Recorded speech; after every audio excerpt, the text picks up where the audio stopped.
Okay, let's start. Chapter 1 इलेक्ट्रोस्टैट। ठीक है, electrostatic में स्टार्टिंग होती है चार्ज के डिस्क्रिप्शन से। तो पहले हम देखेंगे चार्ज के बारे में। ठीक है, चार्ज क्या होता है? It is basically intrinsic property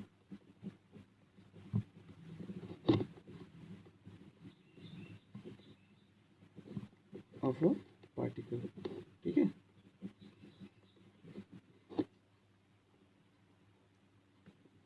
इसकी कुछ प्रॉपर्टीज़ के बारे में देखेंगे और देन आगे स्टार्ट करेंगे चैप्टर को कंटिन्यू।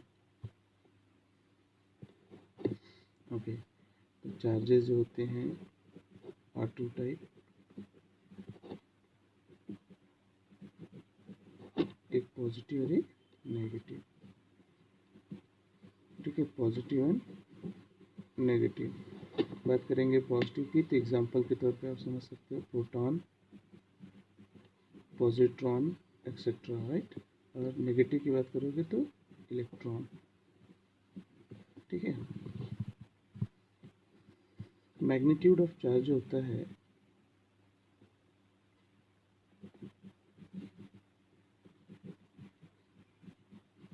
वो होता है प्लस माइनस 1.6 इंटू 10⁻⁻19 कूलम, जहाँ पे कूलम जो है यूनिट ऑफ चार्ज है और प्लस माइनस रिप्रेजेंट कर रहा है positive and negative charge. 1.6 into 10⁻19 उसकी value.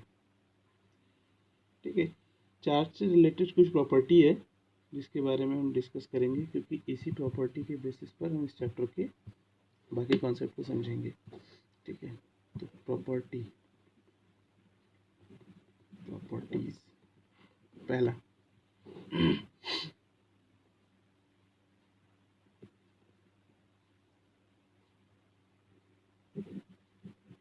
like charges repels, unlike charges attracts। ठीक है, मतलब पॉजिटिव और पॉजिटिव चार्ज के बीच में फोर्स लगता है, वो भी repulsive force.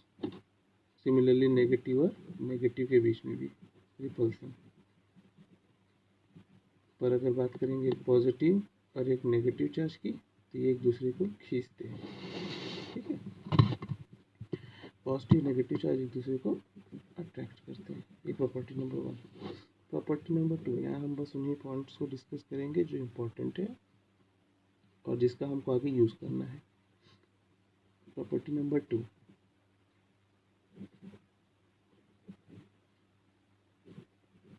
Charge is conserved and invariant.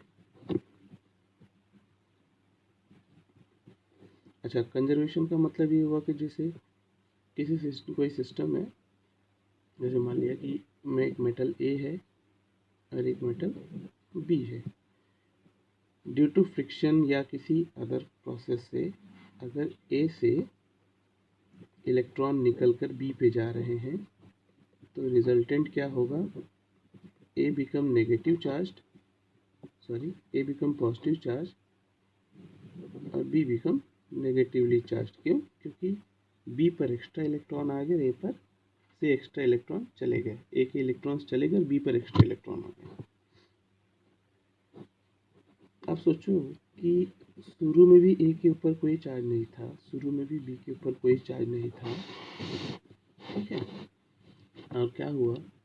अब ए पर चार्ज आ गया +2e और बी पर चार्ज आ गया -2e। तो इसमें अभी भी टोटल चार्ज कितना है? 0। इसमें अभी भी टोटल चार्ज कितना है? 0। तो इसका मतलब चार्ज इज कंजर्व। तो इंडिविजुअल बॉडी पर चार्ज बदल सकता है, पर पूरे सिस्टम का जो चार्ज वो क्या रहेगा? हमेशा कंजर्व। तो जो इनिशियल चार्ज वही क्या है? Final charge. तो इस तरीके से हम कहते हैं चार्ज इज कंजर्व। अच्छा, इनवेरिएंट का मतलब क्या होता है? बात करेंगे इनवेरिएंट की, तो इनवेरिएंट का मतलब होता है कि अगर चार्ज कहीं मूव कर रहा हो, चार्ज एक जगह से दूसरी जगह जा रहा हो, तो इसकी वैल्यू में, इसके मैग्नीट्यूड में कोई परिवर्तन या कोई चेंजेस नहीं होंगे। That is it will not change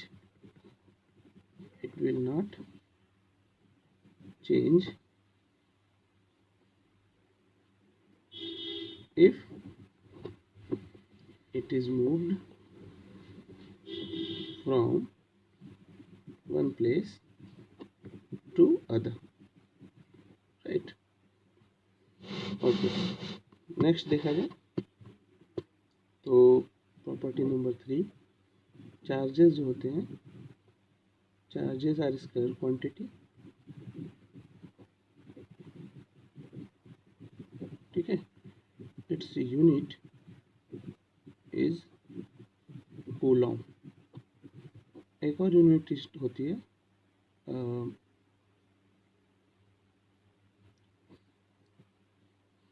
ये होती है हमारी एसआई यूनिट। और भी यूनिट्स होती हैं, जैसे सीजीएस यूनिट की अगर हम बात करेंगे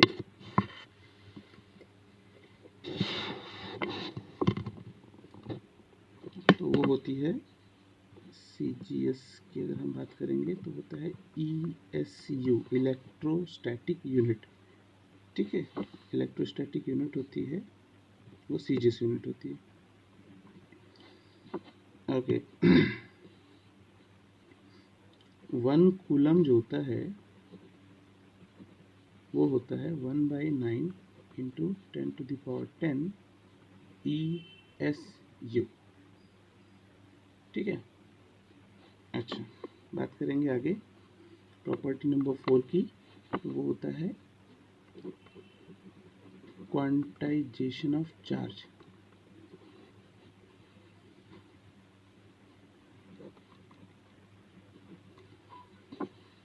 ठीक है। I think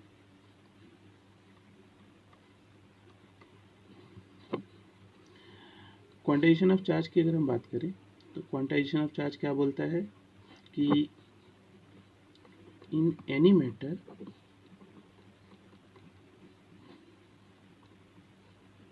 charges are always in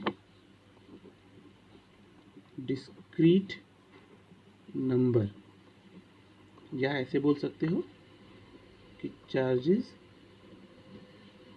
are always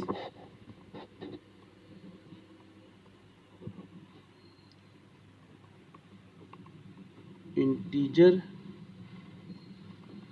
multiple of E, that is Q is equals to N into E। यहाँ पे N क्या होता है, 1 2 3, और E क्या होता है, it is plus minus 1.6 into 10⁻⁻19 coulomb, ठीक है। तो ये, अब इसका मतलब क्या है, इसका मतलब ये है, जैसे एग्जांपल लें हम किसी भी मटेरियल की, किसी भी मैटर की, जैसे सोडियम ले लें, सोडियम, तो इसमें टोटल कितने क्या है, इलेक्ट्रॉन है 11, ठीक है। कार्बन की बात करें तो 6 इलेक्ट्रॉन, ठीक है। ये होती है मीनिंग, मतलब ये हुआ कि we cannot have 1/2 3/2 1.6 number of electron या प्रोटॉन। मतलब चार्जेस जो होते हैं वो डेसिमल या फ्रैक्शन में नहीं होंगे, हमेशा इंटीजर मल्टीपल में होंगे। चार्जेस कैसे होंगे, हमेशा इंटीजर मल्टीपल में होंगे, ठीक है। आगे देखते हैं, अगली जो प्रॉपर्टी है वो बहुत इंपॉर्टेंट है, वो है induction and conduction of charges. ये इंपॉर्टेंट, क्योंकि इसका कॉन्सेप्ट, इसका एप्लीकेशन हम आगे भी देखेंगे। पहला देखते हैं इंडक्शन। इंडक्शन में क्या होता है, जब दो ऑब्जेक्ट है, जैसे मान लीजिए एक ऑब्जेक्ट ए है, इसके ऊपर एक चार्ज है, सपोज कि इसके ऊपर कुछ चार्ज है और इसके पास हमने किसी न्यूट्रल ऑब्जेक्ट बी को ला के रखा। क्यू के ऊपर जो शुरू में चार्ज है वो है 0, तो मान लिया इसके ऊपर चार्ज है। तो इंडक्शन में क्या होगा कि जब कोई भी चार्ज बॉडी किसी दूसरे अनचार्ज बॉडी, दोनों मेटल होने चाहिए, जब कोई चार्ज मेटल किसी अनचार्ज मेटल के पास ला कर रखेंगे तो इस प्रॉपर्टी कौन सी, कि पॉजिटिव पॉजिटिव चार्जेस रिपेल करते हैं और पॉजिटिव नेगेटिव अट्रैक्ट करते हैं, इस कॉन्सेप्ट के मुताबिक ए पर जो पॉजिटिव चार्ज है वो बी पे नेगेटिव चार्ज इंड्यूस करेंगे। ठीक है, बी पर नेगेटिव चार्ज इंड्यूस करेंगे। तो जैसे मान लिया कि इस पर टोटल है 8 इलेक्ट्रॉन, 8 पॉजिटिव चार्ज है, तो इस पर 8 नेगेटिव चार्ज इंड्यूस होंगे।